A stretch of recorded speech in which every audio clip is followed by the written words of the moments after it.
Good evening again, everyone. Today is Thursday, March 23rd, 2023.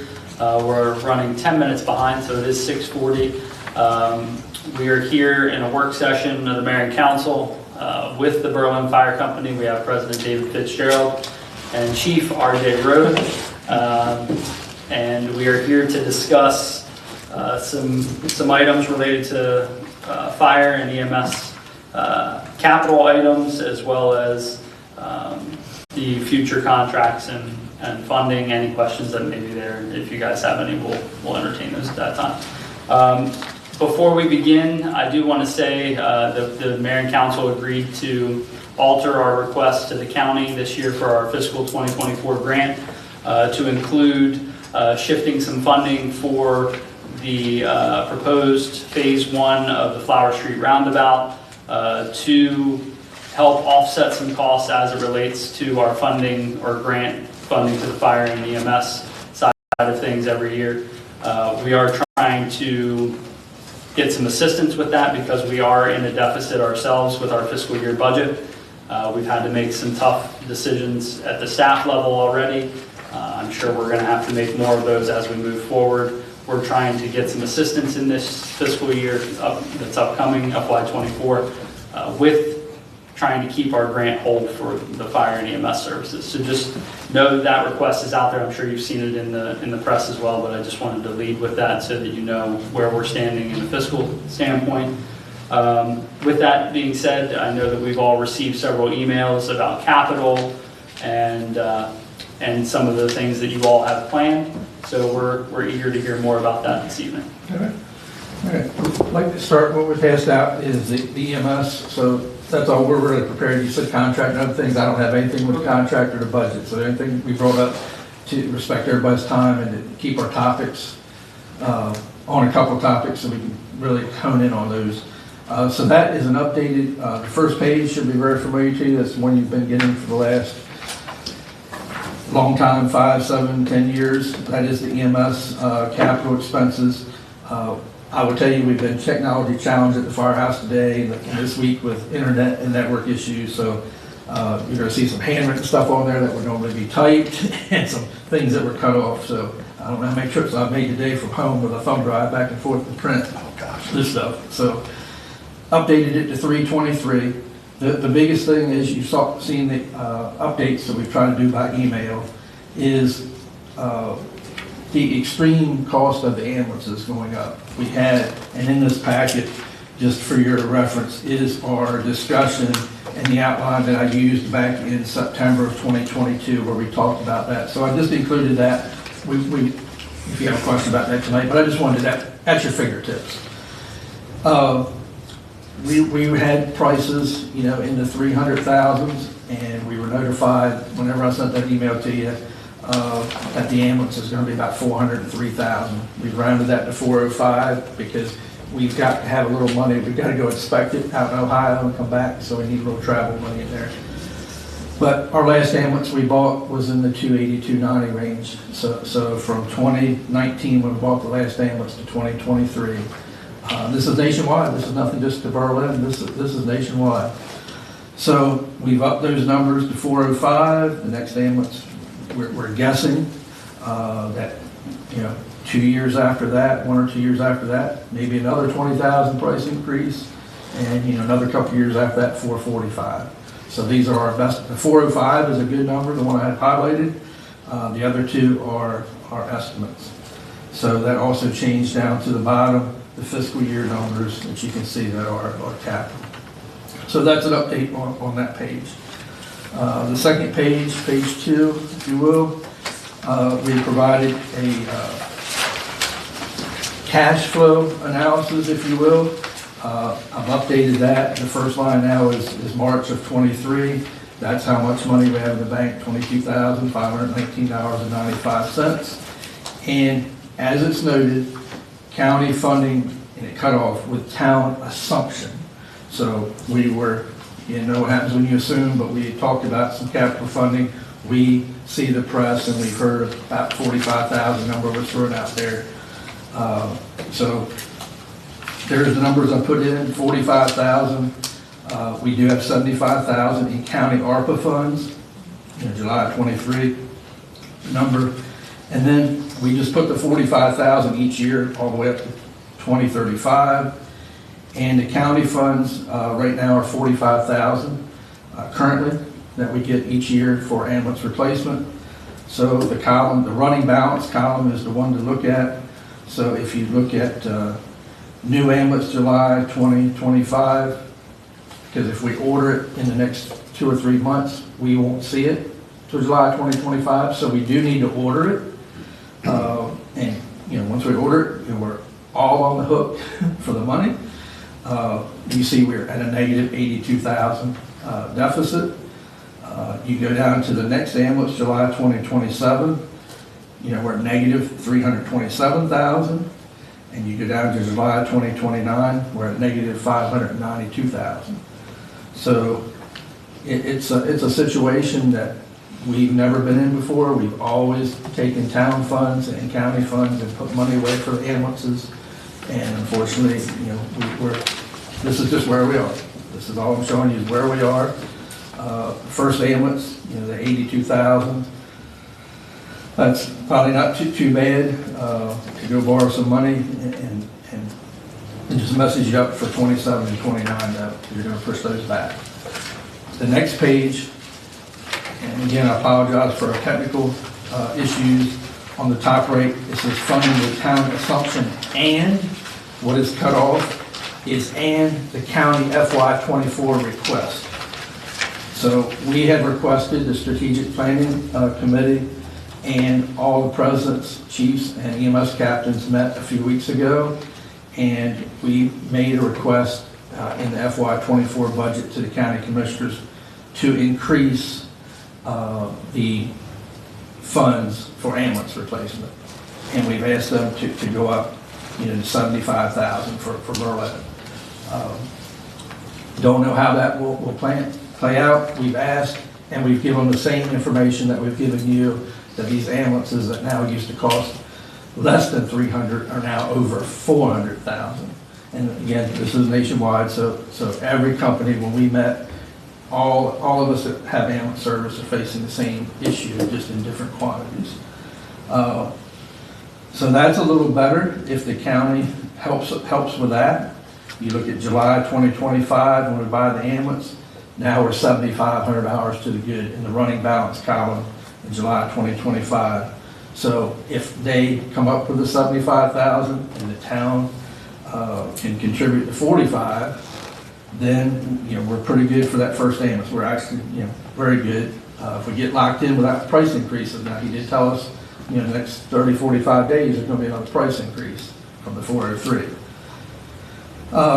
Then you go down to July 2029, we're in the negative for both the 27 and the 29 purchase. So if the county comes into play and the town can assist, we'll again get over the hump again one more time with this first ambulance replacement. So we wanted to provide that to you. One of the things, the next page is just some excerpts out of the matrix study that the town paid for a few years ago, and it just what it is more backup information to you. Should have for just the town. The study was only done for town services, that we should have one ambulance and one ambulance in reserve, 2, and the county's going to look the same way. 1 and 1 equals 4. We don't need 4. 3 is sufficient. Just one reserve shared across the board. And then just the comments that they have. The highlight EMS, I put that in parentheses. That is not in the study, because when they did the study, they just kept saying fire company, even though the sentence at the beginning starts out, the emergency medical services. They always kept referring back to the fire company. They were separate corporations. So that's where we are. I just wanted to give an update, and we are pressed with this on making a decision. The commissioners know that, so we know we have in a couple weeks a meeting with you all for the budget where we can talk more in detail of the overall budget.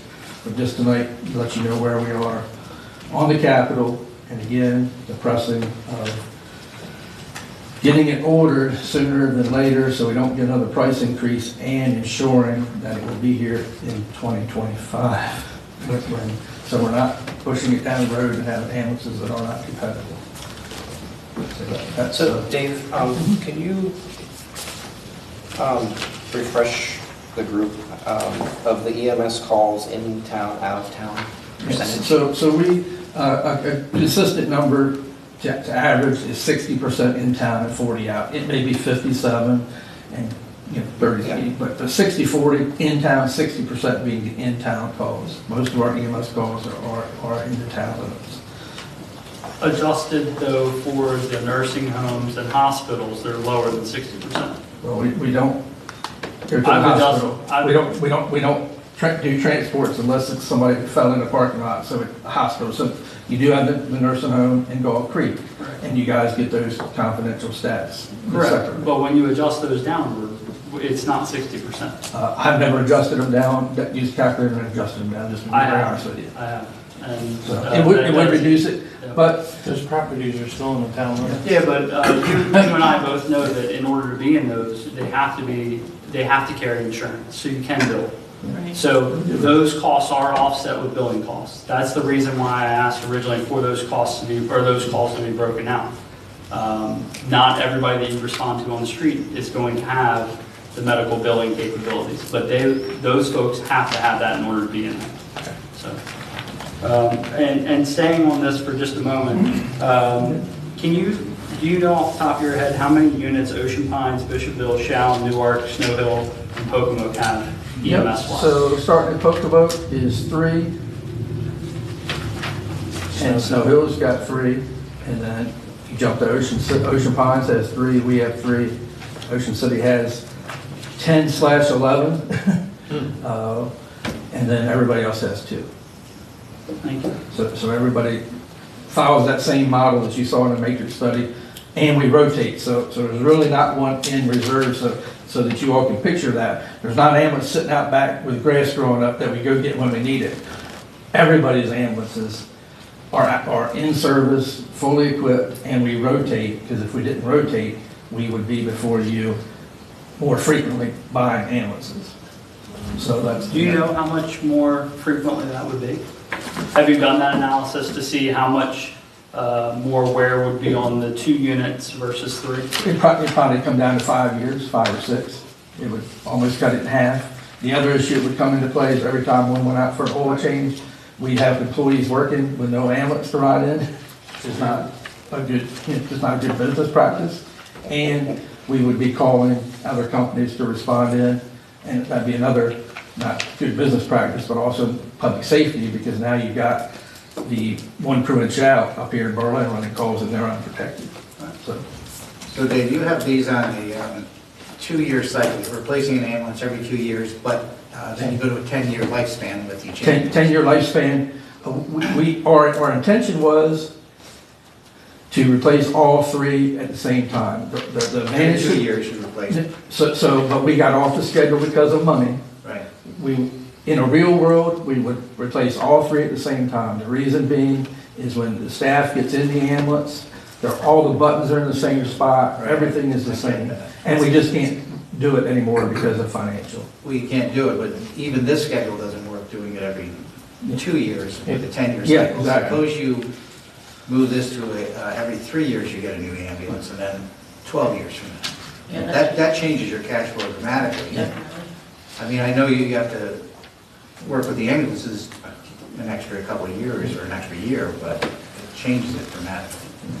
And we look at that, Councilmember Nur, and Pocomoke realizes this, they push theirs out, and then they get very undependable. You start pushing out those 12 years, and we're right into what I was just talking to the group about, is we're constantly out of service, and it becomes all sorts of operational issues when the ambulances, when we don't have what the mayor just asked, who's got how many, when you start that, you have a snowball effect. We're pretty fortunate in the fact we can stretch 10 years out of an ambulance. Pocomoke, they're lucky to get 6 years, and that's simply because of the mileages that they drive versus us driving.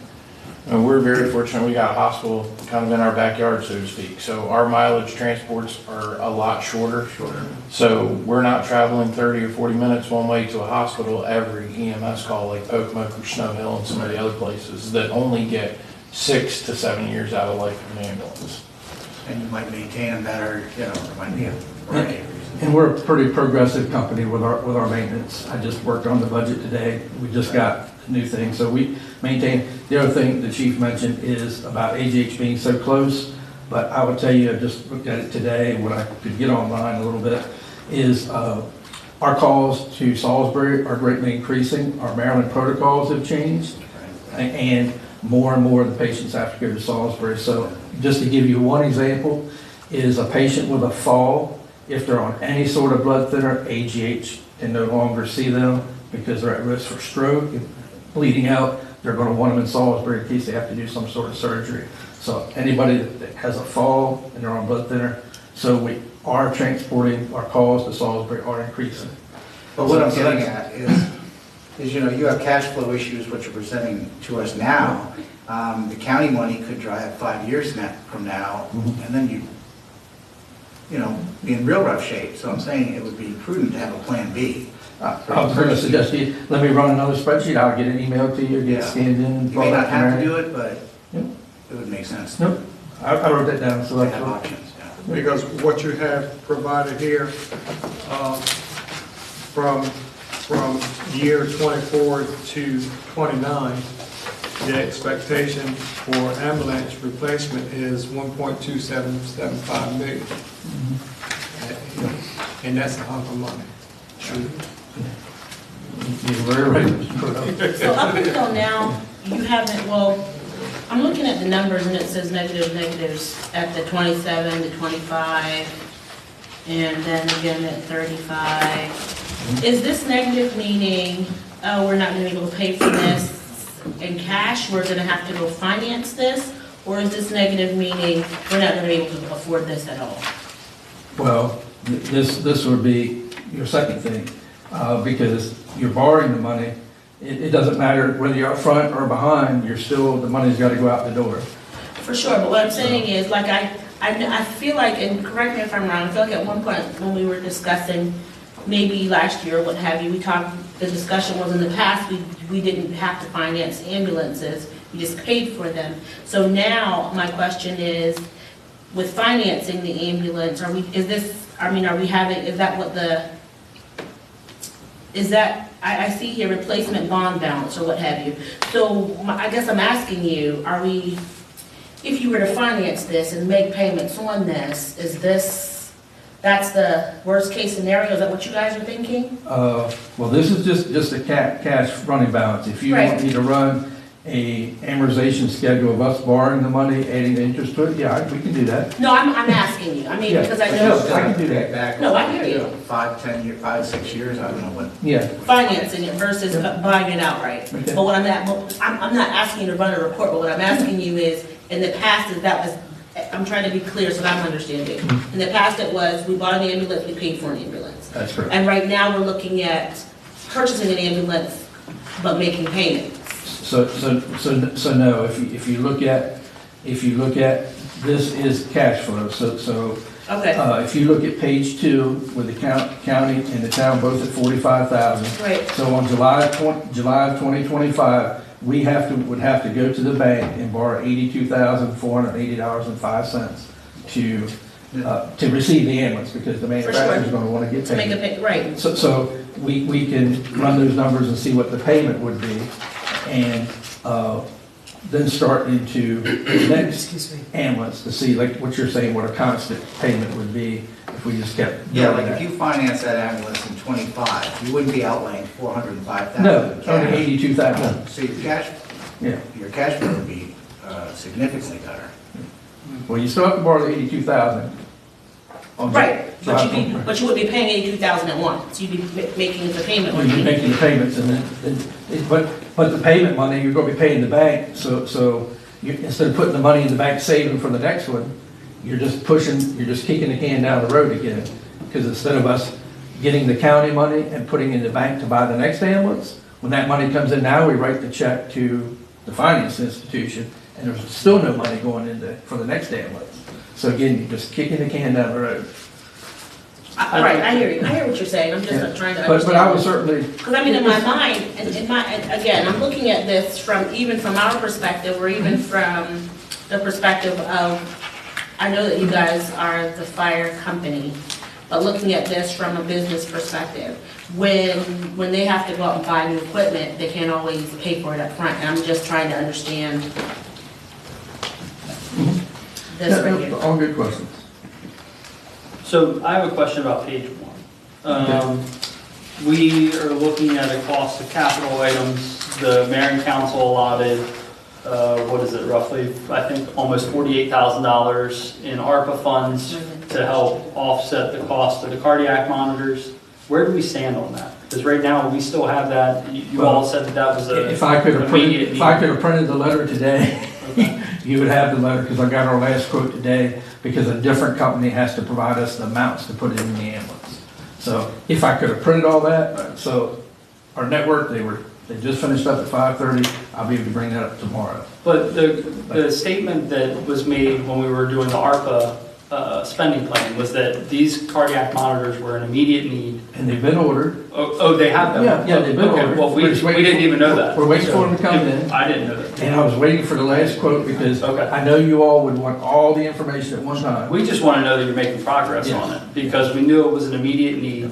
Right now, the way that we see it, outside of what we just heard, there was 47,580, whatever, 520 sitting on a shelf somewhere in our coffers that we were wondering when that We have need to would be. report on Right. it. We have to report to the. Yeah, so if our network all good, or I'll take a thumb drive and go home. So those are moving forward. When's the expected delivery on cardiac monitors? He hopes in April, Okay. but as for everything else, I don't hold a lot of weight to that. Now, that's 3 new Life Pack Yeah. 15? And the mounts have to be made at a different place because they gotta be mounted, our old mounts won't do it. I just got that quote actually today. Can you get us that copy of those contracts? It's gonna be attached with the letter. Okay. That's why I wanted to wait for the mount quote, so I could give you all one That's package. fine. And you can just email that. Yeah, That's well, I'll try my easiest. best. Well, I- But email that to Yeah. at least me, Mary, and Natalie. If you have Natalie's stuff, tie her in on all the financial stuff, please. It's helpful if you tag the whole group, but at least make sure that that happens.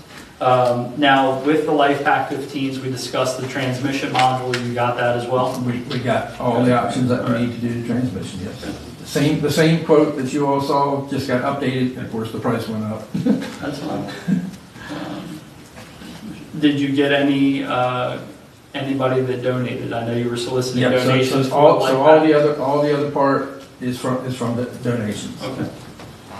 So you received enough to cover the They other covered 1.5? They covered the part that you all don't pay for. I think right now we're like 1,200 hours short because the amounts were a lot more than I thought they were gonna be. What's the amount? Ours was 47,520. I don't know the total until you see it. I think we were Yeah, 47,520. That was a year ago. So the donation part, how's fundraising? So the EMS, the EMS Corporation doesn't really have any fundraising. That's the We don't, yeah, that's the fire company. We have the annual letter that we send out. That is, I don't have the reports, but looking at them, doing it in the budget, that's about even from last year. The donations are up a slight bit. We have gotten a few capital donations. Mainly, we've got, I'm gonna be honest, derogatory comments about the capital letter that went out, so. The capital donations are for fire, not EMS. No, for EMS. Oh, EMS, got it. Yes. What's your collection rate on medical response? So with our old company, we were around 80%. With our new company, we're still in that first 6 months transition. So until we get through that transition period, I was just on the phone with them today as well, with Miss Pierce, and we'll have a better handle on that. And the reason, because You're hoping it's going to go above 8, we're right? we're hoping it's going to go above, and they're a much more aggressive company. But why it's hard to figure now for at least 6 months is money that the old company billed is coming in. So you gotta figure that out.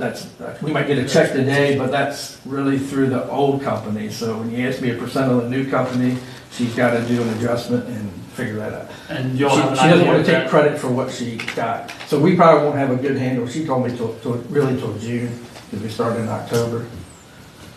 Now, with But I would tell you, that, they're a much more aggressive company.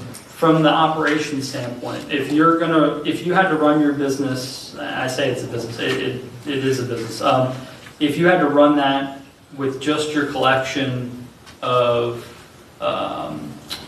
insurance for paid for service, what would your loss be? Well, take your money, take the town's taxpayers' money, 400 and some thousand, and almost 900,000 county money, it'd be 1 point, out of my head. But that's, you're lumping fire, EMS No, and no. everything together? No. You get 286 plus 125, that's the EMS here, and it's almost 900,000 from the county. All EMS? Yep, so add, I don't add the two corporations together. So you take that away, we operate at a 1.3 million deficit. Because, what I said, I was on the phone and explaining to somebody today who asked a question, is you've got the cost of having the service available. The staff and volunteers, we may not have a call for 5 days, but the people need to be there. And that cost is clicking along, and you run the one call, and we bill for the call. Hopefully we get paid, but you've got the cost of just being available, just like your police officer. They might not do anything all day, but they're there if we need them. Now, what do you think the driving factors are in the $1.3 million deficit? So if you looked at like your, the amount of money you get back for your billing, what do you think is the big driving force in your costs? Is it workforce? Is it capital? What is it? Workforce is 80 to 90% of the budget. The ambulance budget's pretty easy to do. It's personnel, Band-Aids, medical costs, and vehicle costs. There's little ancillary things, office supplies and stuff, but those three things, personnel, medical supplies, and keeping the vehicles running. Have you averaged out your cost per call? I don't know what it is because I don't have my operational stuff here with me. And we've done that countywide as part of the strategic planning group as to what it is. And it varies from company to company because we all have different expenses, different run values. Some company who runs 50 calls a year, their cost per run is big. Right. And the county pays you a flat rate per call for outside of the Berlin area? Right, we have a call formula based on whether it's in or out of town and mileage. So no mileage really to AGH, mileage to Salisbury. We trip that mileage limit when we go to Do Salisbury. you know off the top of your head what the variance is between the income versus what you're paying? It changes also for ALS or BLS too. I'm right? sure. No, it does not. I thought, Transport or non-transport. Transport around there. If you transport, it's a higher. Say that again. So I'm getting at, what is your actual loss per call? So if you're only getting X from the county, on the average, and you're spending X, I don't have that here in front of me because I just can't answer that off the top of my head. that would can be, you share that with us? that would be a good number. Yeah, we can do some division. When we bring the budget up, we'll do some division per call. So I know that someone out there has said, the police come in, it's like, whoa. Let's go back to that one, and I know you didn't mean anything when you said, just like with the police.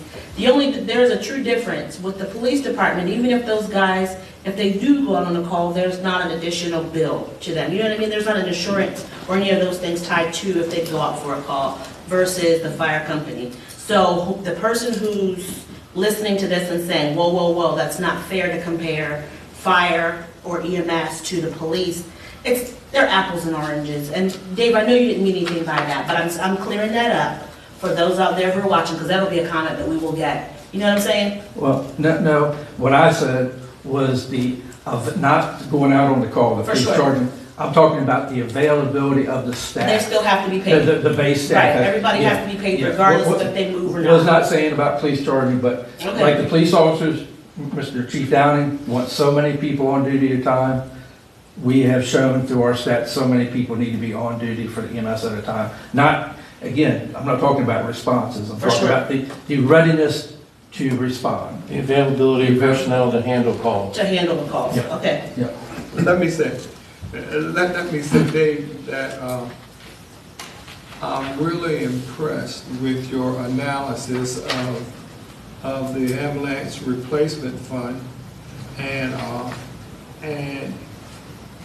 cash flow.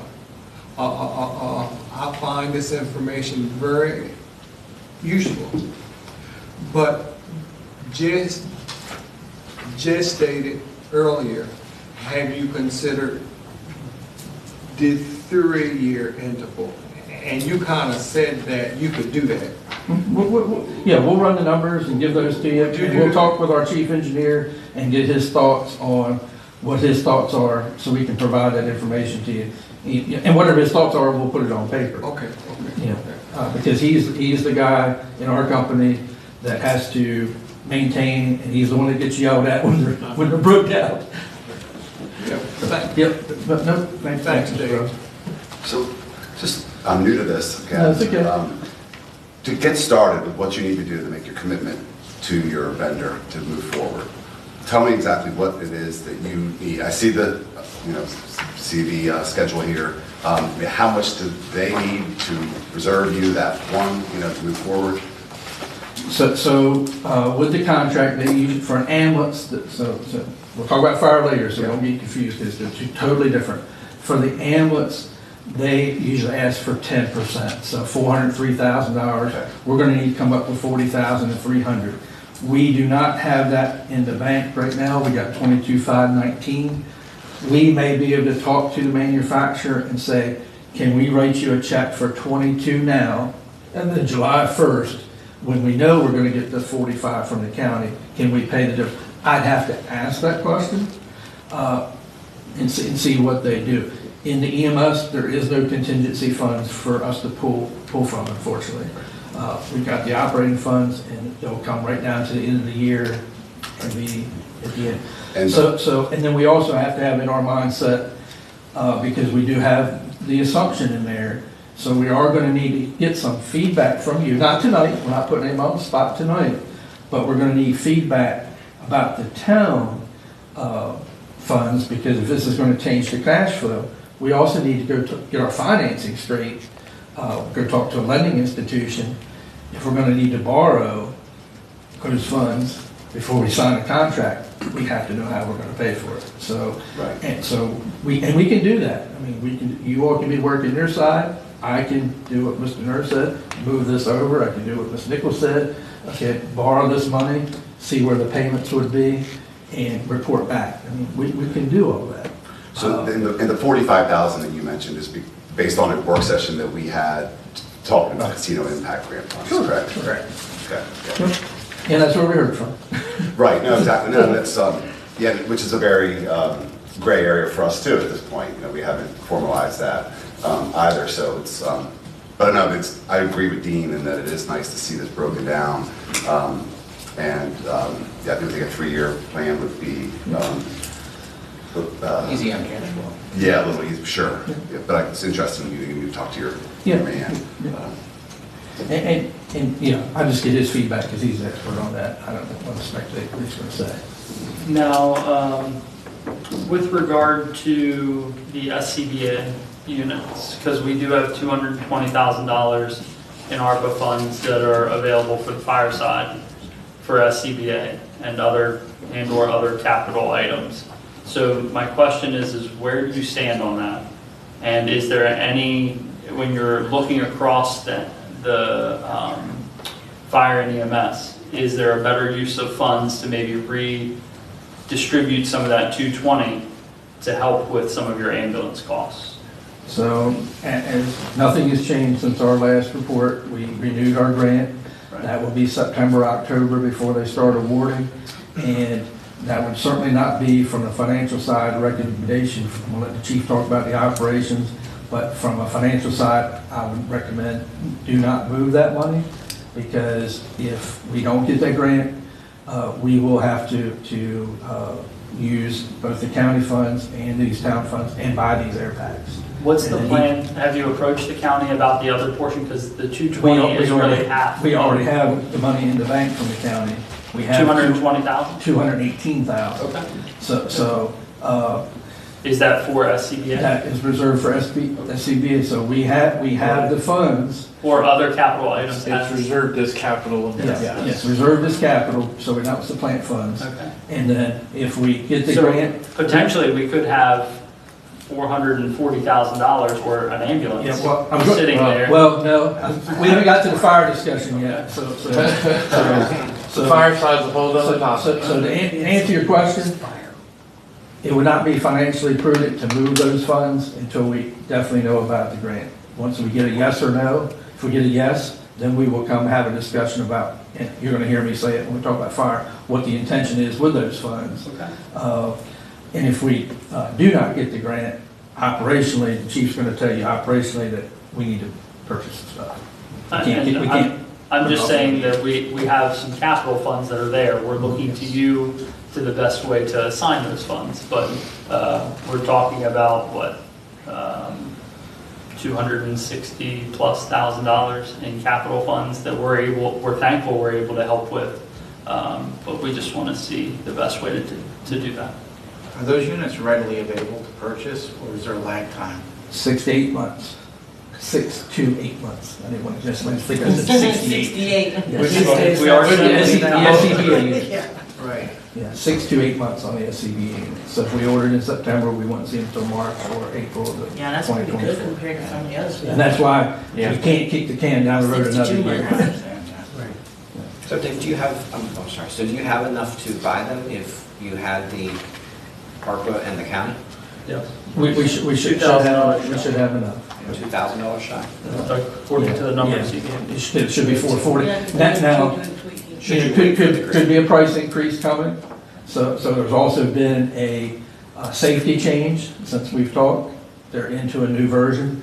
Don't know the pricing on the new version yet because they haven't made it yet. So two things with the air packs. About that. The grant cycle, we had the last meeting and it was made, the recommendation was made to apply for the grant again, the Assistance to Firefighters Grant for the SCBA. We've done that. We've got our application in for that process.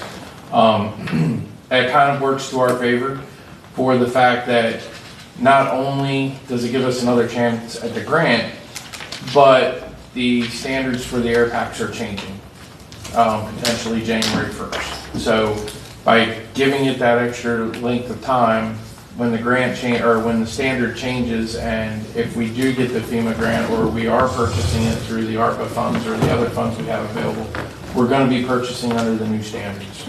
We won't have, they'll all be on the same standard. That makes sense. If you need a letter of support from us, or if you need us to work with the federal delegation partners on that, let us know. Okay. Sooner rather than later. Yeah, that's, the Assistance to Firefighters Grant, we have applied for that. They opened the application period and they closed it February 10th was the deadline. I can't remember. I think February 10th was the deadline to have the application in, so our application is in for that.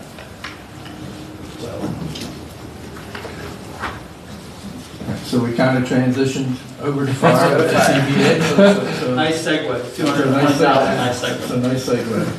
So these numbers will make your head spin, don't fall off the chairs up there. So this page one is the document that, again, you get every year. What we've highlighted and updated, and it did take at the top 2003, but it did cut off the if ordered. So I'll just draw your attention to the highlighted. I'm sorry, what page are we on? So on the very first page, Oh, off to a good start. Okay. Yeah. So you're saying the if order date would be for 2023? for 2023. So the highlighted sections, as we discussed with council before, is an engine has been due for replacement and postponed. And then our rescue also has been postponed. We're to the point now that the engine, is 35 years old. The rescue is 24 years old. We've got, again, drastic price increases. If you pull out your sheets from November and you look at the prices that we just have highlighted, they are substantially higher. So I wanna interrupt you for just a minute with this price. So these prices that he has highlighted for the engine and the rescue truck, I just want to point something out very important.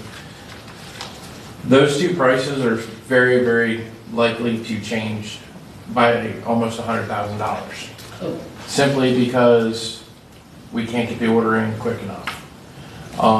For those of you that aren't aware, the EPA standard is changing January 1st, 2027 for diesel, medium to large diesel motors, which is forcing the fire engine manufacturers to change the motor. And the new motor that they have to put in these things is going to cost anywhere from 95 to. They got the price. So when we get to the back page, you get back, I got the exact price.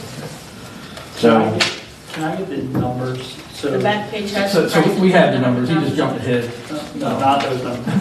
Brush truck 602, ladder 6, rescue with engine capability, you said 1999, what number is that? that's Rescue 6, and it will be called Rescue 6. The new one would be called Rescue 6. Tanker is, Tanker 6, and that's you still have the old one, or no, you got that over there? no, that's been, yeah, it's gone. Command 6, Gotcha. the van is 680, the utility truck is 681, the utility high clearance is 685, and the fire police vehicle is FP6.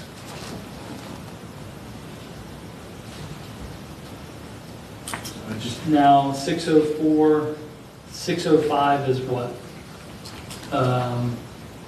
605 is what unit? 605. Is it, so I'm trying to, 605 I'm trying to place it in my head. the newest engine that we have. Okay. If it helps, it has a little circle light on the front. This one doesn't help. It's the one that Councilmember Orris got a good, That is our newest one. good volunteer Correct. experience on Saturday. Yeah, I mean, you look real serious in those videos, dude. It's serious work.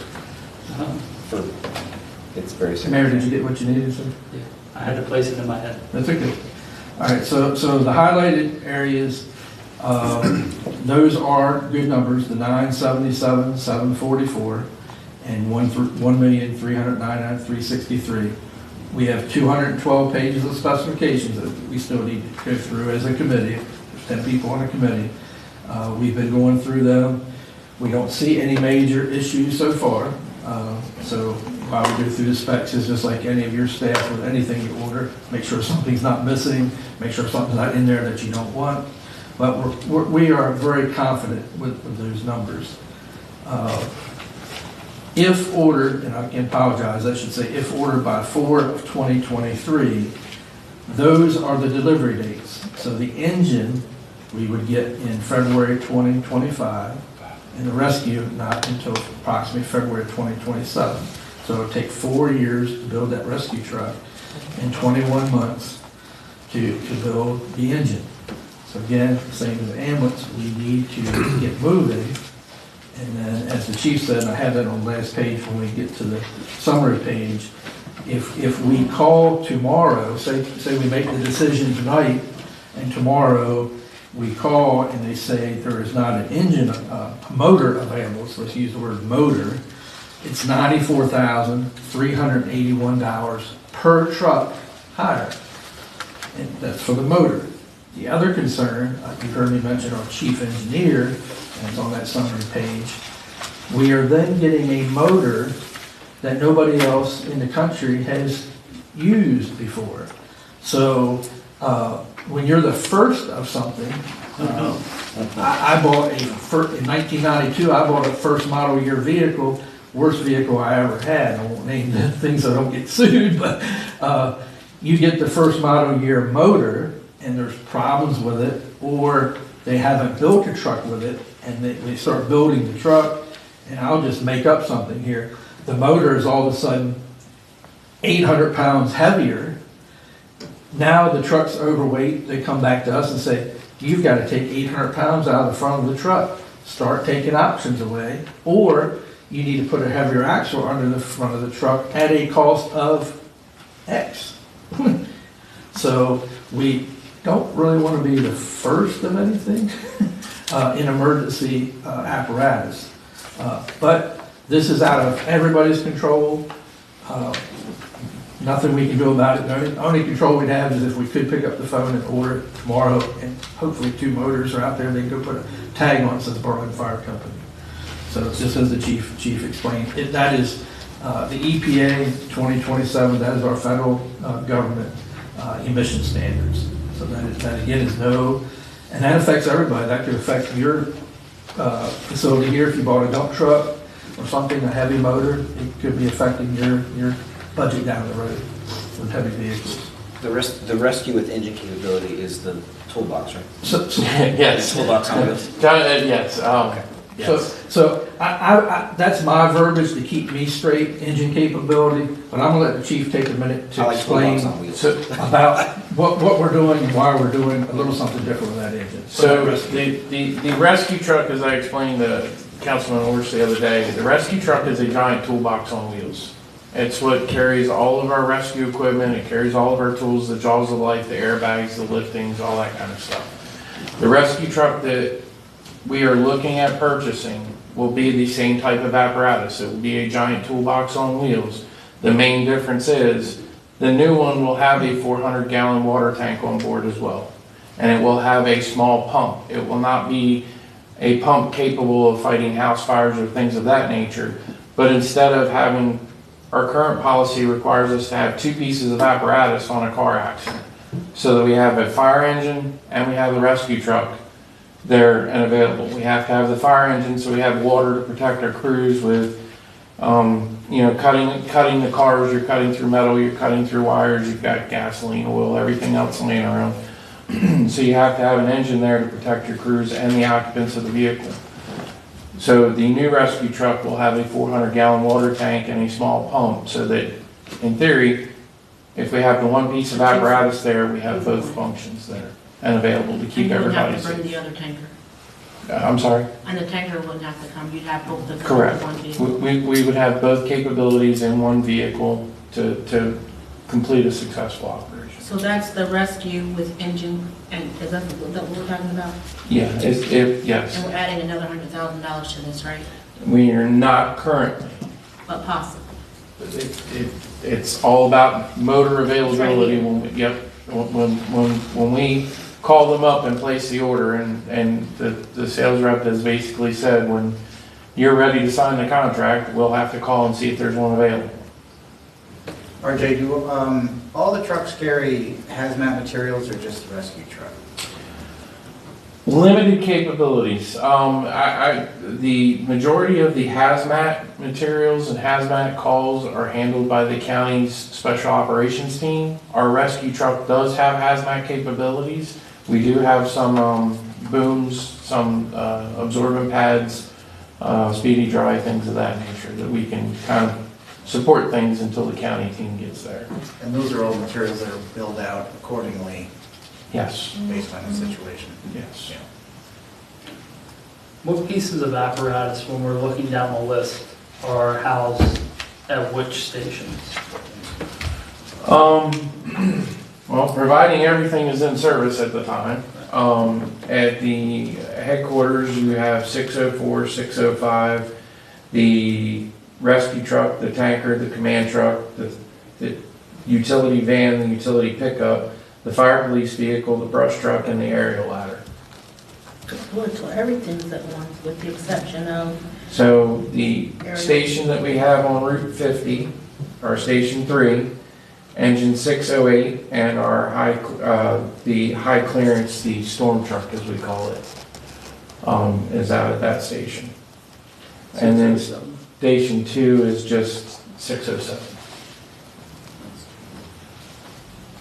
so Station 2 is on 611, Yes, yes, I'm sorry. and that one just has the one in, the 607. Yes, And you said 608, and what's the other one, the high clearance? the high Oh, clearance, this one down here, I see it. yep, the high clearance vehicle, that is, Is that 3? yes. So there are 2 at 3, the bulk are at 1, and just 1's at 2. Got it.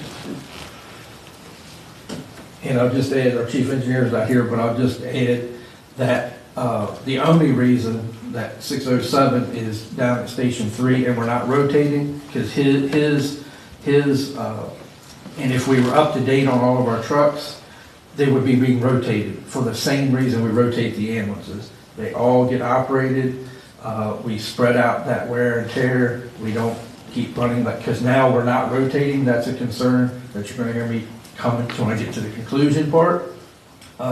So the ideal thing is to rotate these trucks, but 607 is our truck that's open cab in the rear. The chiefs have said we can't ride back there because of safety, even though there is a seatbelt that's been bolted in, if you will, and it's just 2 bolts, so it's not a nader pin, that should be. So that is why that is there, because we can't put 5 people on that apparatus. But once we make this purchase, our chiefs and our chief engineer will get us back in the rotation, because as we talked about the ambulance, we're already seeing that on the engines, working with the chief engineer to finalize the fire budget, and we're having to increase the maintenance because we're not rotating our engines. So we're starting to see, because of the non-rotation, we've got the engine out of headquarters that goes every call, actually 2 of them. The chiefs have us take 1 truck for one reason, 1 truck for another reason. So are you able to use 607 at all? Yes, and response to that, but it's limited people, 2 people. Right. Up front. You can get 3 up front, I guess. You could fit 3, there are 3 seat belts up front, but we can't have people riding in the open cab jump seats. For sure. There's nothing Ask you that- guys- We've done it many a time. We used to. I'd like to circle back to fundraising, which we've talked about in the past. You guys have tried doing dinners and stuff, which haven't really worked out for you, I get that. At one time, you talked about the possibility of going back to casino night, which you did years ago, which was very successful. Have you kind of regrouped on that, or talked about doing a gun bash, which can be very lucrative, or even a cash bash, those kind of things? So we've talked about the fundraising, and we've asked our members to brainstorm ideas of things. Example, and I talked to Councilmember Orris, and he experienced this. It's not only about an idea, it's our time. It's not that we don't want to do it, but our time for the volume of calls is limited. So again, Councilmember Orris, it just happened to work out. He got on the truck at 2:30. We thought we were going on just 1 call. We'd be right back in a half hour. Even told him that. I said, we'll be right back. 6 o'clock, was it, when we pulled back to the station, 10 of? So it's also volunteer availability. Our volunteer availability running the over 400 fire calls a year also has to be taken into place. Not that we're no better than anybody else, but as the busier companies, you've got to take these volunteers and you've got to respect their time. And we're open to ideas. If somebody's got a fundraiser, we have talked to Casino Night. We went back and pulled some numbers on what the casino night that we did after the casino opened, actually 2 of them, and for the time that you put in, because those casino nights you started at. Casino opened, actually 2 of them. Stereo. Those events are, recruiting starts in the morning, you really ramp up around 12 o'clock, you start getting your food ready, your shrimp and your chicken, and you don't leave till 2 in the morning. So what happens, you've exhausted all your volunteer manpower, and at 4 o'clock in the morning when the fire siren goes, you're gonna be lucky to get 2 or 3 people back. And it's not because we're not dedicated, it's just plain you give out exhausted. Like Saturday, like I told Councilmember Orris, I left home, I was at the firehouse at 10 after 6 that morning. Left for about an hour and left at 6 o'clock that night. That member, it's not just me, we had other members that had 12 hours in on Saturday. When they get home, their other family members really want them to stay home for dinner and all that. And you just hope the fire whistle doesn't go off, and you hope it's a call that maybe you don't need 30 people to, and you can kind of hopefully depend on your other members. So I just want to bring that into context a little bit. It's not that we're refusing, it's not that we don't, but we are pretty busy. No, I get all that, With but the I call wonder back. if you could team up like with the Berlin Chambers So- to help you run an event, or I was just getting ready to say that. get volunteers from the community to help run an Do you event. guys have an auxiliary as well? So we don't, and the same, I'm just curious. and the reason the auxiliary doesn't exist is for exactly what I just said. With, when I got in 1988, I can tell you, most of the members, whether they were male or female, mostly the male members, not trying to be prejudiced, the female was not working. There was not 2 income households. So we could have an auxiliary, they could come up and do things, but now with 2 incomes, and I'm flabbergasted, I'll tell you, I don't have children, but I'm just flabbergasted to hear the members say they go to baseball year round. Baseball doesn't ever seem to stop. November, you're going where? Oh, I'm going to Virginia Beach. There's a softball. There's a training, or there's a class, or there's something we're going to. So that's why our auxiliary is basically whittled down, because the spouses that normally were part of the auxiliary had other jobs, and the family unit took precedent over volunteerism. But that's why I joined the chamber, to be honest with you, to try to help the fire company to see if we could do this partnerships. I've also thought about Mr. Weed and his group. So we are trying to think outside the box to see if we could do that. Now, those would, as Commissioner President, or past President Trussick said, those are hard to put in your budget. And if you look at the matrix study, they even caution us about that. Don't put your fundraising and stuff in your routine budget, because that's going to be so up and down. Certainly usable, so I don't want you to think that I'm debating you, Commissioner. But, so we're aware of it, and we are open for ideas, like you gave us ideas about mailers and things, and we try not to copy off the other things. So if we start doing a cash bash or a gun bash, then we are going to impact possibly, a neighboring company. And they have a lot of members. They don't run 400 calls a year. I respect them greatly. We all respect each other. They don't go to the fires for 2 weeks for them to come up and work all day on Saturday. We applaud. They do a great job. Now, one thing that we've brought up many times together, and it's been brought up frequently, is the ability to participate in our town events or have a tent. I know that for a lot of your members, yes, they may be working a lot, they may have a lot on their plate, but you still have an active cadet program, if I'm not mistaken. Do you have, cadets? And We do have some cadets. And even if it's setting up a table at the farmer's market, just having, hey, this is what we're working towards, this is where we're going, like, those are folks that have some time and they want to put it in. It's just an idea. I think a presence, it doesn't necessarily have to be blood pressure checks or any of that, although I think that does add to folks lingering for a few more minutes. And even if it's just using one of the, and you got to make sure, you all know that, whoever's doing it is trained. But I think that it's something that gets you out there. It doesn't require a lot of cost overhead, and people want to give. I like the cadet idea. I remember when my son was a cadet, he would have done almost anything. If you guys had told that boy to go down to the farmer's market every Sunday, he would have been there every Sunday.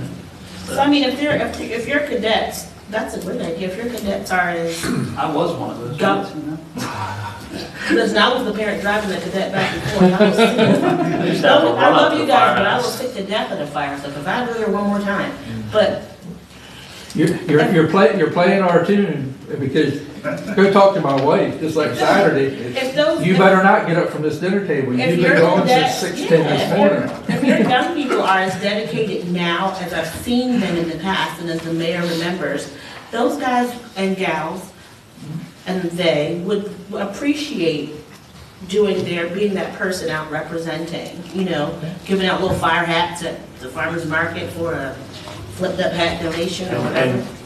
And I'm going to touch on some of what he touched on as well, but even the cadets I don't want to say they don't have the interest, Yeah. but we've experienced that some of the cadets that join the fire company, they join it for their community service, A boot credit, Get them out there with a and boot. then they're done. They're, I've got enough hours and they don't have the interest, but occasionally, and I'd say in the last couple of years, we've had 4 or 5 of them that have become active members and stuck with it, but majority of them don't stick with it like they used to. Unfortunately. So the other update on page 1, based on these proposals that came in, we have increased the prices. So all the engines, we used to have them in around the $800,000 So that's why they're all over the $1 million now. So that's the page one update. That's what we've updated since November. We usually do that November, December, once a year, when we provide the council with an update. Page 2, that is just excerpts out of the matrix study that I just wanted you to have at your fingertips. It shows you, the biggest thing I'll draw your attention to is the little graph in the middle. And this is, again, has nothing to do with our county response, but just what the matrix study and their expertise and research, and you'll see if you read the verbiage, refers to ISO, which is Insurance Services Organization, and then FPA, which is National Fire Protection Association, how many pieces of apparatus we should have just for in town. So just for in town, and Councilmember Nichols, I think you're the one that said, oh my gosh, look at all that stuff at headquarters. Well, that's why. Yeah, because- sure. Because it says we should have 4 engines and 2 ladder trucks and 2 ambulances. You and I both know that's high. Well, I mean. Well, I will say this much, our ISO rating, we just recently went through an ISO rating, and our ISO rating has changed this year.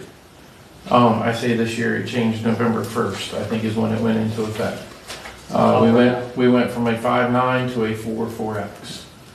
So that is, I mean, a pretty good improvement. And a lot of that is matching up with what their expectations So of. the lower the number, the better? Yes. Got it. ISO 1, there's very few departments in the country that have an ISO rating of 1. And it's pretty much the best you can get. So we're currently at a 4 and 4X. The 4X simply means we have parts of our district that are beyond a certain mileage of our firehouse. Now, when you have engine company here, are you grouping, or is Matrix grouping a rescue in the engine category? No, the rescue would fall under ladders, our special service. Okay, so service company, Service company, I mean, performing a specific purpose. then I can see the 2. But I think the 4 engines is heavy. Well, so I mean, I don't want to jump into your report, Dave, but I'm drawn to page 4. So I'll just throw page 3 out there so we kind of Okay. stay in order, Councilmember Boyce, if you don't mind. Sure. So page 3, just again, informational purposes, and I'm going to try to touch when he gets to page 4 on what Matrix suggested, and when we go to page 4, I'll reiterate as to what the actual was and what they projected to be a good number for the fire service. And I've had that question from a council member or two. What's a good number for the fire service? Well, $200,000 a year in operating and $150 in capital is probably a pretty good number. And it's backed up by both PKS and Matrix. So that's why I wanted to show you that, cut that page out or cut that graph out. So, Councilmember Wars, thank you for letting me interrupt page 4. Well, sure. So since you brushed on it and it's highlighted, Yeah. we're all about segues here, I guess. I mean, obviously, no one has a crystal ball or anything like that.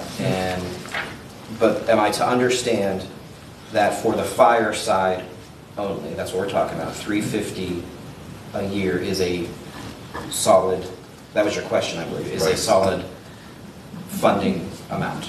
And if you go back and look at our... Less capital? Yes, well, 150 of that would be capital and 200 operating. Okay. So just like the matrix chart shows. Okay. And if you go back and look at our requests from year to year, including last year's budget, I think we were at like 202 for operating. That 200 is a good number for operating. It balances our budget, it allows the chief to get the things he needs so we don't get behind. And it's all operating. We're not talking about capital replacement. It may fall in the accounting world if Miss Natalie was here, that we're going to depreciate and stuff, but it's what we consider an operating replacement, like rope and what have you. We don't really put rope, even though it's $12,000, we don't really put that on a depreciation schedule, even our accountant says, and the reason we don't is because the first time you use it, and Chief can explain this, first time you use it, we can't use it anymore. If it's shock loaded, it's done. So that's why it falls in our operating. We don't put it on a depreciation schedule. Because we never know when that's going to occur. The chief pulls out and instructs us, or God forbid, Mr. Jamie, one of his people fall down the manhole, and we got to put three ropes down, one for the rescuer, one for the victim, and one for equipment. And once he says shock load, it means we put weight on them. We don't ever use them again for that type of purpose. They might be teaching us how to do knots and things like that, but we don't ever put another man or woman's life on the end of that rope again. It's already been stretched once, life-saving. So as Commissioner Horace or Councilmember Horace said, those numbers, and if you go back just some history, that's again why I want to put this chart in there. That's why you saw in FY 15 and 16 when we were doing the audits with PKS, and then FY 17 and 18 when we had Matrix here, those were pretty good numbers.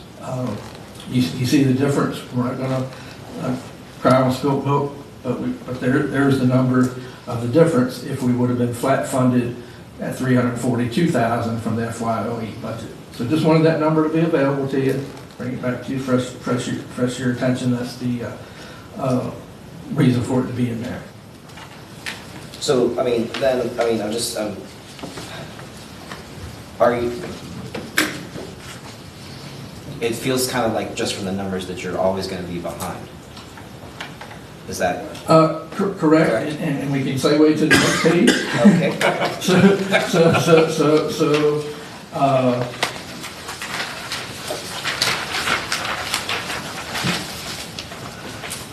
So this is just a summary of what we've been talking about. Starting at the top, operationally, we already talked about that. The engine network pricing is 35 years old and is going to be 37 years old if the company votes to purchase this and we can get financing to purchase this. By the time that engine arrives, it will be 37 years old. Unheard of, 20 to 25 years. We should not be having responding apparatus 37 years old. Just, there's your number, exact number. If the motors aren't available, the rescue truck is currently 24 years old and will be 28 in February of 2027 if, again, we order in the next month or so to get this truck. Just a paragraph about the motors again. The chief gave you an explanation of the motors. So financially, we had always put money away, town money and county money away, and paid for the trucks cash. When you pay on the fire apparatus, not on ambulance, but on fire apparatus, the manufacturer gives you an option that if you pay a percentage up front, and this is the highest discount, if we pay 90% at contract signing, we would have gotten a discount of $65,722 on the rescue and a discount of $30,505 on the engine.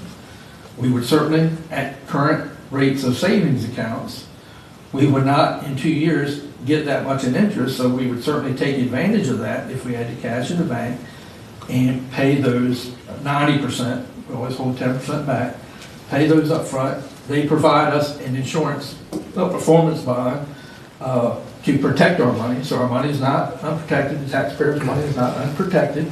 There's a performance bond that if something would happen to that manufacturer's company, they go out of business, or we come up with a disagreement on how the truck is built, that insurance would kick in and make things whole.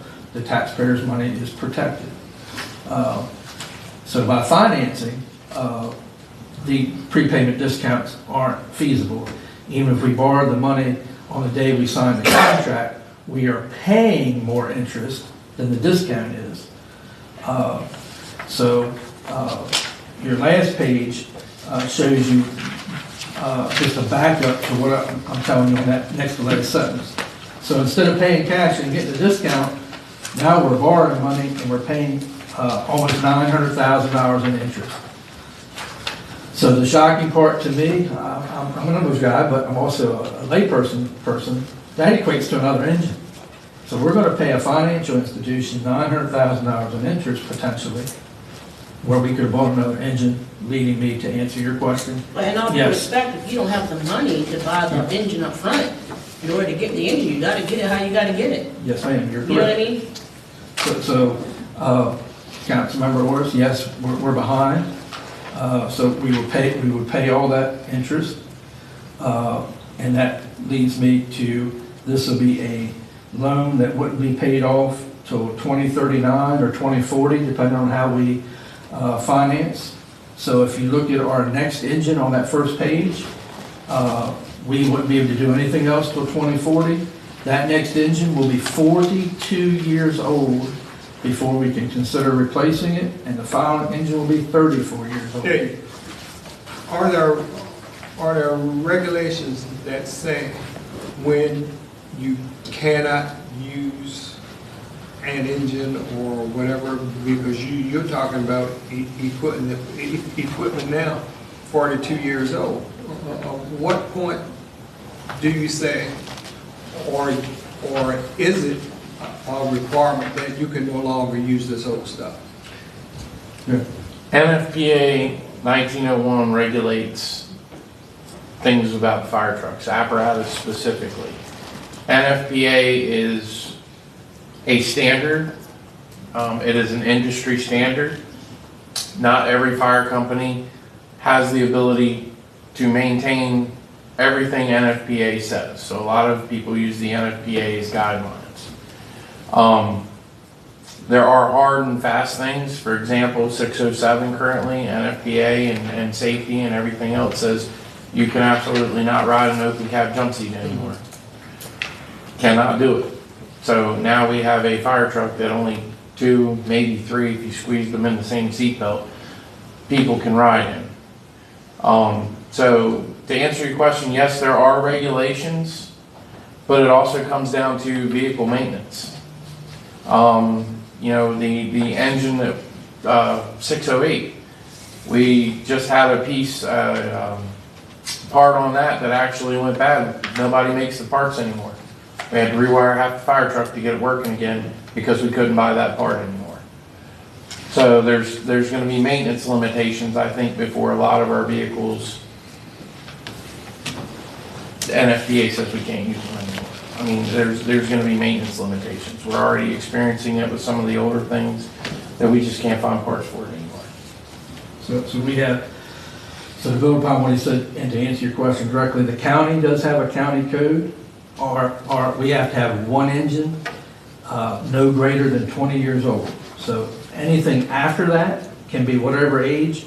It could be our 1924 Mack, but there is stipulations. It's got to pass its annual Department of Transportation, DOT test, service, and it's got to pass a pump test. So as they get older, like the 2 trucks he mentioned, they did not pass pump test this year. They're in the means of getting their pumps fixed, and we're hoping that if it's something in that pump, that those parts are still available. If not, we will have a fire truck that we can't use because it's not certified, and it wouldn't be safe to use, because if you were on the end with the hose and the pump's not dependable, that's a very dangerous situation if that pump would stop working and you were in a burning building. So the law, if you want to know, the only law that we're aware of is the 20-year with the county for the newest piece, and then after that, any age, but they do have to pass those annual inspections. But parts is going to be the thing. We have a rescue truck now. I don't know if you showed Councilmember Morris when we walked around it. If you go up, it's got tape all around the bottom and wire ties around the door.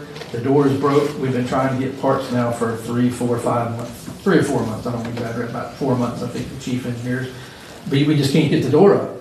And so we had to take everything out. We got stuff up in the cab of the truck sliding around, because now we've got a 4-foot by 6-foot area that's you can't get into the compartment. So that's where we are. To answer your question, did I answer your question, Councilmember Ward? That yes, we're behind, and we're actually going to remain behind unless we find some way to turn things around. So where we are on the purchase is we have proposals out for financing, local proposals and nationwide proposals. We're really down to 2, one local bank and one financial institution that specializes in emergency services lending. They know they're very attuned to how to do this. They take advantage of all the IRS sections and regulations for nonprofits and that type of thing. It's the same as going to the bond market, except we're not bonding it. So that's where we are, and the fire company will have a very decision to make here in a few weeks, because that $95,000 motor staring us in the face, we know we need these two pieces, and the membership is going to have a very tough decision to make, to borrow this amount of money and really lock in the fire company for 17 years using, right now, we have, we're considering, and I got a question yesterday from one of the financial institutions, the way we're going to pay this back is the out of county transformers. So we got like, so we'll hear the fire sign blow in a minute. So, I saw a couple trucks go by. I lost my train of thought with that explosion. So we will be tying the fire company down for 17 years using the out of town run funds that the county provides per call. That is anywhere between 194 and 218, over the last, since 2006. So a comfortable number for us is 200,000. We can't make a smaller payment because then we're out so much longer on term that 42-year-old truck is going to be. So that's the decision the membership has to make, not me. I am part of the membership, but they have to decide that we're going to lock the fire company down for 17 years financially at that point. Now, there is something that the town did for AGH. We brought on outside bond counsel for that, but there's the ability for potentially us to do the same thing, maybe for something like this. I don't know how that works, if it has to be a fixed asset or if it can be a portable asset. But maybe we can look into that on our end and ask the bond counsel that we used previously if there might be some more advantageous terms. So it's funny you mentioned that. I had the two things I had written down is, if the town, again, not putting you on the spot tonight, to go think about with your staff and your financial folks and your legal counsel, is that availability, or is this what the council and the staff thinks is some sort of emergency, and you get into your reserve fund, and then we are paying the reserve fund back through either some budgetary funds that you all allocate each year to capital and some of these other funds, instead of us giving some financial institution $900,000 in interest. Is there some way that the town could help with that situation? And I will tell you, I've asked the county the same thing. Mr. Young is looking at the same thing on the county level. And to be very honest with you, like he said, we've got to go back to our strategic planning group and look at the replacement schedule that we have for all the companies, because what if every company asked for that? The county can't do for one that they can't do for all 10. So what if in that schedule, there's 10 or 15 of us that all have $1.5 million apparatus? The county may not have that in the coffers, and they may not be able to take that out because they need reserve funds to meet policy or to meet bond market issues. So again, that's the two things I had written down. What the council may have available, the people and even the local bank has talked about the town, and they're versed on the time things, but you got experts, so you check it too. But we're in the same time crunch. We're looking probably April 2nd, 3rd, we need to make a decision. If not, we're looking at this $180,000 increase. Plus, we're also looking at production. We don't even know the dates. We didn't ask the dates about the new motors, how far out that will push our trucks. That might push our rescue truck out to 6 years, we don't know. I will say that FY24 is going to be a challenging financial time for us. We're going to be pulling various levers just to make sure that services are maintained, that you all can hopefully get the 525 that we've been able to provide in years past. Honestly, it's going to take a lot of muscle just to get that done, unless this group sees something that I may be missing. As far as our capital reserves go, you've heard us talk about those. They're public discussion. They're publicly available in the audit. You can see where those funds are. We just got to the level where we can handle what the GFOA says is good practice to have on hand. And we're staring down many capital improvements as well on our end. So we feel a lot of that pain, and we're going to try to help any way we can. I've got a note to reach out to our partners about the FEMA grant. I've got a note that we're going to follow up to see if we can help find some more advantageous financing terms, but as far as additional capital, unless, I mean, we're going to work through our FY24 budget. I don't know where it's going to come from, honestly. Well, appreciate the work session, that's what we've been asking for, with the emails is communication, so you see exactly where we are, here's all the information, we'll do our homework as well, go back and talk to our chief engineer, run some numbers on the ambulances, stretching them out to 12 and where that would come, so give me, till next week sometime, because I tell you with this financing, it's every day. One of those financial institutions calling me, and it's when I get on the phone, it's usually an hour. Just a question on that. How are they looking to secure the loan? So they will. So the local bank will secure it with the apparatus and one of our station properties, because what's our local going to, if we don't, just say we default, what's our local bank going to do with 2 fire trucks? There's not they don't know of a market for it. The company that does this is for a specialty, that's what they specialize in. They will just do the 2 fire trucks because they have those markets and they know how things work and they have a lot of connections that when a company defaults on a loan, they kind of know another company that's looking for a truck. Do they have any apparatus available? So Have any of those defaulted, Just laying around. So to give you an example, one of the companies I talked to when we first started talking about 90 days ago, he had 30-some loans in his queue. He broke 100 this week. And this is because of these engines. Everybody, and you can go on the internet and just Google new fire engine purchases. Florida, Miami-Dade, 24 engines. Baltimore County, 24 pieces of apparatus, not all engines.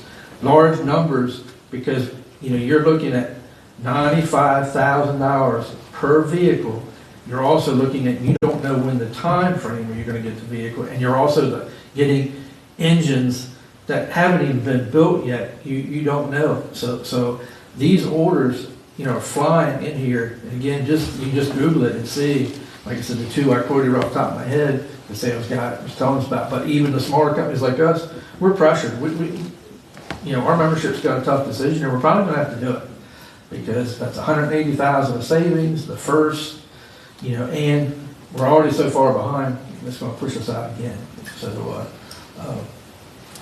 it's a nationwide thing, but.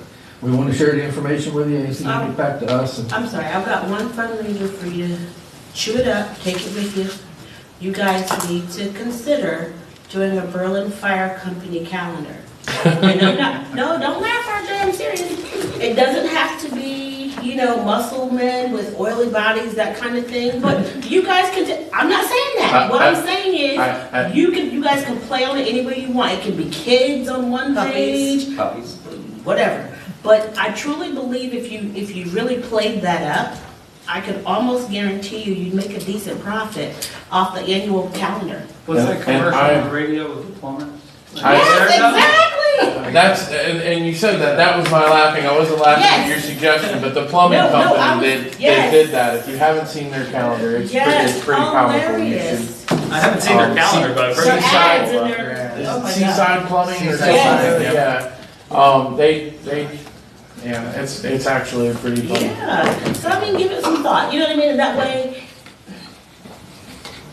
Mary and I wrote that down to Mary. The idea alone of the calendar, people would buy it, you know what I mean? And then you've got enough tourists coming in and out of this town and you guys don't have to, the front work is just putting in the front work. And You then two can have February. Put Jack on the cover. In the sparkling. But, This has gone Give- somewhere, hasn't it? Jay and I play the castle. I mean, Can I make a motion to adjourn the work session? Well, thank No, you. I mean- If a question pops up, you know how to reach out to us, we'll answer it.